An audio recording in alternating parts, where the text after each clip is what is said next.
एक बंद पड़ा पुलिस स्टेशन। एक ऐसी रात जिसने कई लोगों की जान ले ली, और एक ऐसा शैतानी कल्ट जो मरने के बाद भी अपना आखिरी रिचुअल पूरा करने का इंतजार कर रहा था।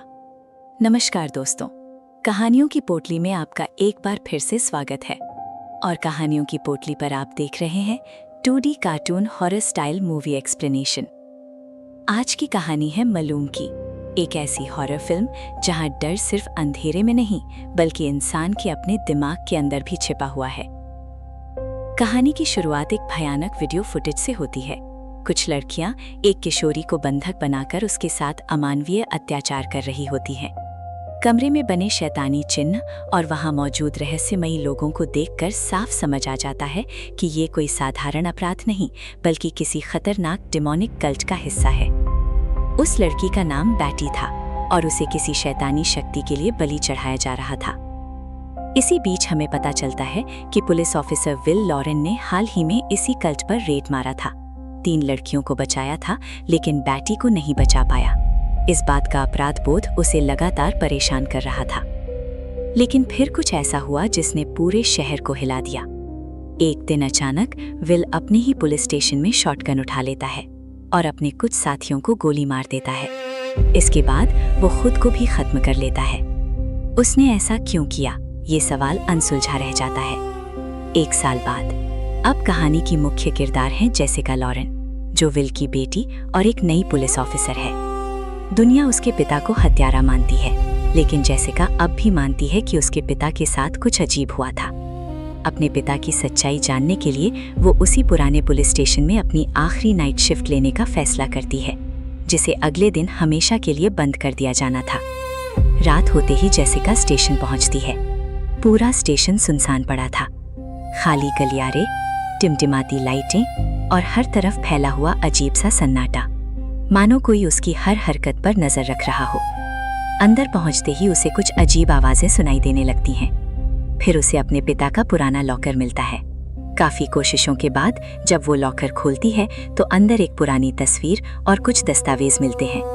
तस्वीर पर वही डिमोनिक सिंबल बना हुआ था जो कल्ट इस्तेमाल करता था। इसके बाद उसे गुप्त फाइल मिलती है। इस फाइल में जॉन मालूम और उसके शैतानी कल्ट की पूरी जानकारी थी। जॉन मालूम एक खतरनाक कल्ट लीडर था जो टेम्पल बैरन नाम की किसी शैतानी सत्ता की पूजा करता था। उसका मानना था कि इंसानी बलिदानों के जरिए वो उस दानव को इस दुनिया में वापस ला सकता है। जैसे जैसे जेसिका फाइल पढ़ती है, वैसे वैसे स्टेशन के अंदर अजीब घटनाएं बढ़ने लगती हैं। उसे परछाइयां दिखाई देने लगती हैं, खाली कमरों से आवाजें आने लगती हैं। फोन लगातार बजने लगते हैं। फोन पर एक रहस्यमयी महिला उससे बात करती है, जो उसके बारे में सब कुछ जानती थी। इसी दौरान एक बेघर आदमी स्टेशन में आता है। वो अपनी खोई हुई बेटी को ढूंढ रहा था। उसकी हालत देखकर लगता है कि वो पूरी तरह मानसिक रूप से टूट चुका है। वो बार बार अपनी बेटी का नाम लेता रहता है। जेसिका उसे एक सेल में बंद कर देती है, लेकिन कुछ ही देर बाद वो खुद उसी हिस्से में फंस जाती है। और तभी उसे महसूस होता है कि अंधेरे में कोई अदृश्य चीज उसके आसपास घूम रही है। कभी कोई परछाई दिखाई देती है, कभी किसी के फुसफुसाने की आवाज, और कभी ऐसा लगता है जैसे कोई उसके बिल्कुल पीछे खड़ा हो। लेकिन जब वो मुड़कर देखती है, वहां कोई नहीं होता। अब तक डर उसके दिमाग पर हावी होने लगा था। इसके बाद उसे एक पेन ड्राइव मिलती है।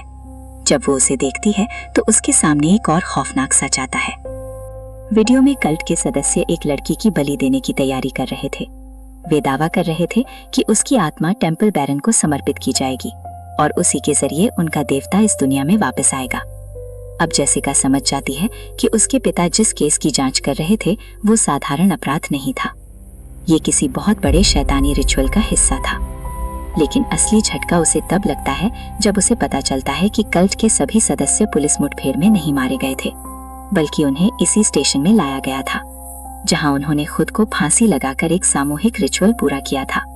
और शायद उनकी आत्माएं अब भी यहीं मौजूद थीं। अब पूरा स्टेशन एक भूतिया भूल भुलैया में बदल चुका था। दीवारों पर बने चिन्ह बदलने लगते हैं, मरे हुए लोग दिखाई देने लगते हैं, फोन अपने आप बजते रहते हैं, और जेसिका धीरे धीरे वास्तविकता और भ्रम के बीच का फर्क खोने लगती है। फिर कहानी का सबसे बड़ा खुलासा होता है। जेसिका को पता चलता है कि उसकी माँ डायन कभी इसी कल्ट की कैदी थी। यहीं पर जेसिका का जन्म हुआ था। और जॉन मलूम जन्म से पहले ही उसे चुन लिया था। वो उसे टेम्पल बैरन की रानी बनाना चाहता था, यानी उसकी पूरी जिंदगी उसी शैतानी योजना का हिस्सा थी। अब सब कुछ साफ हो जाता है। विल लॉरेन अपनी बेटी को बचाने की कोशिश कर रहा था, लेकिन जॉन मलूम मरने के बाद भी अपना खेल खेल रहा था। वो जेसिका को उसी रास्ते पर धकेल रहा था जहां वो उसे ले जाना चाहता था। तभी जेसिका को पता चलता है कि पूरी रात जिस ऑपरेटर से वो फोन पर बात कर रही थी वो असल में कोई ऑपरेटर था ही नहीं। फोन लाइन तो पहले से कटी हुई थी। वो खुद जॉन मलूम था, जो उसे नियंत्रित कर रहा था, जो उसे वहीं रोके हुए था और जो अपने आखिरी रिचुअल को पूरा कर रहा था। अब अंतिम चरण शुरू हो चुका था। कल्ट के सदस्य एक एक करके बलियां दे रहे थे। चारों तरफ मंत्रोच्चार गूंज रहा था और आखिरकार टेम्पल बैरन इस दुनिया में आने वाला था।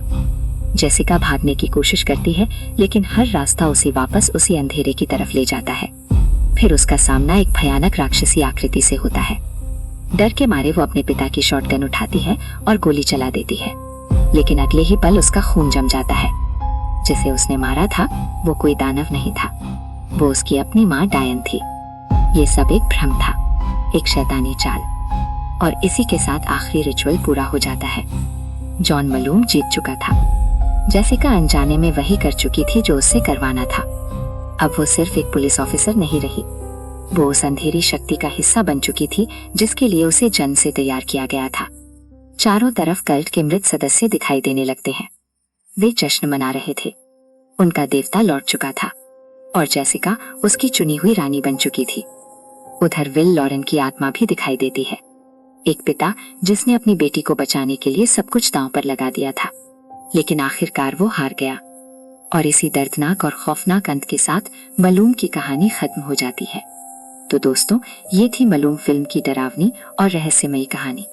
अगर आपको ये 2D cartoon horror style movie explanation पसंद आया हो तो वीडियो को लाइक जरूर करें, अपने दोस्तों के साथ शेयर करें और ऐसे ही डरावनी, रहस्यमयी और रोमांचक कहानियां देखने के लिए कहानियों की पोटली को सब्सक्राइब करना बिल्कुल मत भूलिएगा।